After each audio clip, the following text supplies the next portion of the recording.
धन्यवाद सभापति महोदय। आज मैं यूनियन बजट 25-26 पर अपनी बात रखने के लिए खड़ी हूँ। भारत के संविधान के आर्टिकल 38 भारत को एक वेलफेयर स्टेट के तौर पर पेश करता है।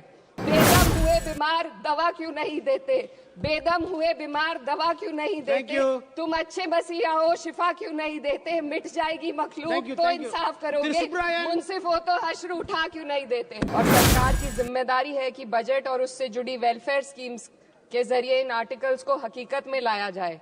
यूनियन बजट सिर्फ एक आंकड़ों की किताब नहीं, बल्कि सरकार की प्राथमिकता और वेलफेयर स्टेट के संविधान से जुड़ी वफादारी का आईना है। सरकार की जिम्मेदारी है कि इकोनॉमिक पॉलिसीज, जिनमें बजट भी शामिल है, ऐसी बनाए जाए जो गैर बराबरी को कम कर सके और सबसे ज्यादा गरीब वर्ग को सहारा दे।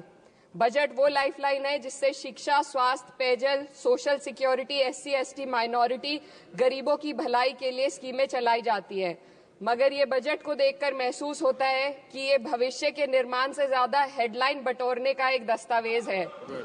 इससे सबसे ज्यादा प्रभावित होने वाली वही लोग पीछे छूट रहे हैं जिन्हें सरकार के सहारे की सबसे ज्यादा जरूरत थी।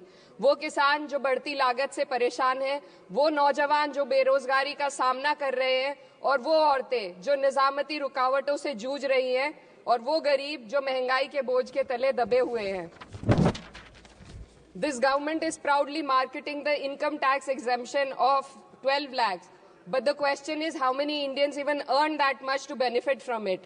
Only 2.2% of Indian population pays direct taxes, whereas no relief has been given in regards to indirect taxes, the burden of which falls on everyone, especially the poor and weaker section of the society. This clearly shows that this is not an inclusive budget. GST की ऊंची दरों ने आम आदमी की कमर तोड़ दी है। जरूरत इस बात की है कि खाद्य सामग्री, दवा, स्कूल की किताबें और जरूरत की चीजों पर टैक्स कम किया जाए। पेट्रोल, डीजल पर टैक्स कम करने की कोई कोशिश नहीं हुई, जिसका सीधा असर हर नागरिक पर पड़ता है। आर्टिकल 41 कहता है कि सरकार को ये कोशिश करनी चाहिए कि वो अपनी इकोनॉमिक हालात और रिसोर्सेज के हिसाब से लोगों को रोजगार दे। इस बजट ने बेरोजगारी दूर करने की दिशा में कोई ठोस उपाय नहीं दिया है। नई नौकरियों की बात तो छोड़िए, जो पहले से थी वो भी खत्म होती जा रही हैं। स्किल डेवलपमेंट प्रोग्राम के नाम पर करोड़ों खर्च किए जा रहे हैं, मगर सवाल ये है कि ट्रेनिंग लेने के बाद कितने नौजवानों को असल में नौकरी मिल रही है। सरकार के पास इसका भी कोई आंकड़ा नहीं है। सरकारी विभागों में लाखों पद खाली हैं, मगर भर्ती का कोई प्लान नहीं है। आर्टिकल 45, जिसके द्वारा सरकार की जिम्मेदारी है कि हर बच्चे को 6 साल की उम्र तक फ्री और जरूरी तालीम मिले ताकि उनका बुनियादी तालीमी डेवलपमेंट सही से हो सके, जिसको संसद ने शिक्षा का अधिकार अधिनियम बनाकर और भी मजबूती दी थी, परंतु इसकी जमीनी हालत क्या है वो किसी से छुपी नहीं है। नगरीय क्षेत्रों में सरकारी स्कूलों में शिक्षक न होने की वजह से स्कूल बंद हो रहे हैं तथा दूरस्थ ग्रामीण क्षेत्र के स्कूलों में टीचर ही नहीं पहुंच पा रहे हैं। सरकार कह रही है कि डिजिटल इंडिया और AI से तालीम का इंतजाम होगा, मगर जरा जमीन पर देखिए, उत्तर प्रदेश में सिर्फ 22% सरकारी स्कूलों में कंप्यूटर है। मेरे संसदीय क्षेत्र कैराना में कई सरकारी स्कूल शिक्षक न होने की वजह से बंद हैं और मदरसा एजुकेशन के बजट में 57% की कटौती कर दी गई है। क्या यही सबका साथ सबका विकास है? इसी तर्ज पर अस्पताल हैं जहां पर डॉक्टर नहीं है। आर्टिकल 47 अच्छी सेहत और जिंदगी के स्टैंडर्ड को बेहतर बनाने की आवश्यकता पर जोर देता है। राज्य की जिम्मेदारी है कि लोगों की सेहत और उनके वेलबींग को बेहतर करने के लिए जरूरी कदम उठाए, लेकिन हकीकत यह है कि इस बजट का सिर्फ 2% ही आम जनता तक पहुंच पाता है।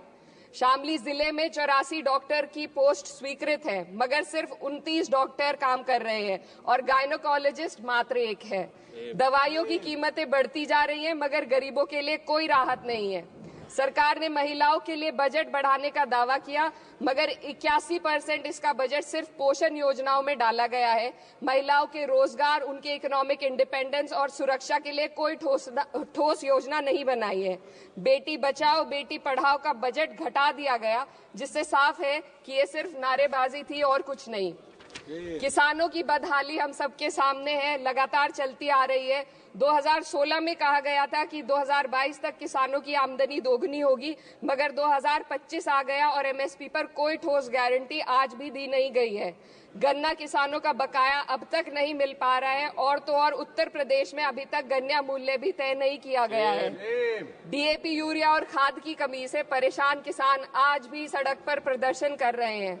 मजदूरों के लिए जो सबसे बड़ी योजना मनरेगा थी, सरकार कहती है कि मनरेगा ग्रामीण भारत की रीढ़ है, मगर बजट में कोई भी बढ़ोतरी नहीं मिलना बहुत शर्मसार है। औसतन 44 दिन का ही रोजगार मिल रहा है, जबकि स्कीम 100 दिन की गारंटी की होती है। भारतीय रेलवे देश के लोगों की जीवन रेखा है और इसी से यहाँ के लोगों की आर्थिक एवं सामाजिक जिंदगी चल रही है।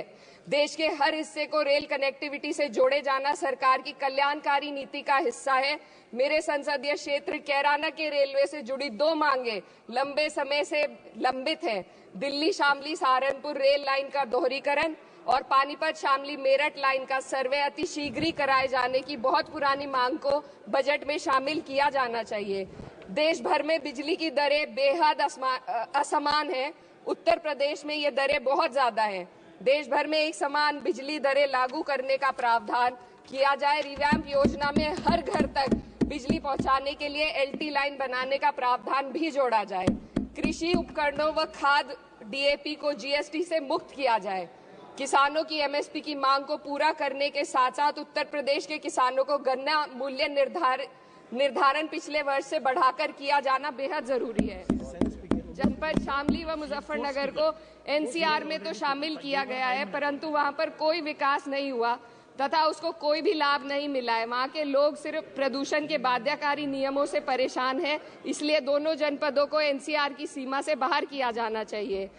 मेरे संसदीय क्षेत्र में मैं कुछ चीजें बजट स्पीच में ऐड करना चाहती हूँ। एक, ट्रॉमा सेंटर और जिला अस्पताल के अपग्रेडेशन की भी मांग है। जनपद शामली और सहारनपुर में एक महिला डिग्री कॉलेज खोला जाए।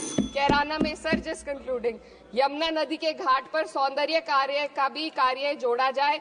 जनपद शामली में टेक्सटाइल पार्क की स्थापना की जाए और जो संसद निधि है, सांसदों को केवल 5 करोड़ रुपए दिए जाते हैं और एमएलए, उत्तर प्रदेश के एमएलए को भी 5 करोड़ दिए जाते हैं। हमारी मांग है या तो इसे बढ़ाकर 25 करोड़ किया जाए या फिर सिरे से खारिज किया जाए। The union budget was an opportunity to address the pressing. Sir, just 1 minute. Please, 2 more speakers are in your party. Sir, just pressing concern of India's citizen, rising unemployment, soaring inflation, crumbling public services, and deepening rural distress. Yet, instead of offering real solution, the government has focused on optics and half measures. While tax relief for the middle class is welcome, it does nothing for the millions who earn too little to benefit from it. Education remains underfunded, rural employment stagnates, and farmers continue to struggle without meaningful support. The delays in conducting the census and caste census further exposes the government's disregard for data-driven policy making and social justice. India needs a budget that prioritizes its people, not just its economic headlines, a budget that invests in human capital, strengthens social security, and ensures dignity and stability for all. But what we have instead is another missed opportunity, one that fails the poor, the youth, the farmers, and the women of this country. Budget प्रस्ताव पर अपने विरोध को मैं 2 पंक्तियों में आपके सामने रखना चाहूंगी। बेदम हुए बीमार दवा क्यों नहीं देते? बेदम हुए बीमार दवा क्यों नहीं देते? तुम अच्छे मसीहा हो, शिफा क्यों नहीं देते? मिट जाएगी मखलूक तो इंसाफ करोगे, मुंसिफ हो तो हश्र उठा क्यों नहीं देते?